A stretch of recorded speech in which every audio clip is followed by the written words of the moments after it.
არის კონსტიტუცია? კონსტიტუცია ეს არის სახელმწიფოს უზენაესი კანონი, რომელიც უზრუნველყოფს ადამიანის საყოველთაოდ აღიარებულ უფლებებსა და თავისუფლებებს. კანონი ადამიანის ძირითადი უფლებების შესახებ ჩაწერილია კონსტიტუციის მეორე თავში. მუხლი მე-15 სიკვდილით დასჯა აკრძალულია. მუხლი მე-18 ადამიანის თავისუფლება ხელშეუვალია.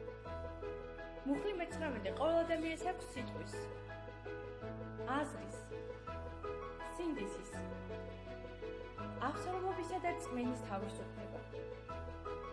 მუხლი 23 შემოქმედებით პროცესში ჩარევა, შემოქმედებითი საქმიანობის სფეროში ცენზურა დაუშვებელია. მუხლი 29 საქართველოს ყოველ მოქალაქეს უფლება აქვს დაიკავოს ნებისმიერი სახელმწიფო თანამდებობა, თუნდაც აყოფილებს კანონმდებლობით დადგენილ მოთხოვნებს. მუხლი 30 შრომა თავისუფალია.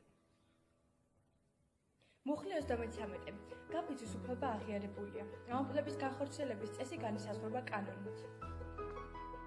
მუხლი 35 ყველას აქვს განათლების მიღებისა და მისი ფორმის არჩევის უფლება. მუხლი 36 ქორწინება ემყარება მეუღლეთა უფლებრივ თანასწორობას. მუხლი 37 ყველას აქვს უფლება ცხოვრობდეს ჯანმრთელობისთვის უნებელ გარემოში. მუხლი 42 ყოველ ადამიანს უფლება აქვს თავისუფლებათა და თავისუფლებათა დასაცავად მიმართოს სასამართლოს.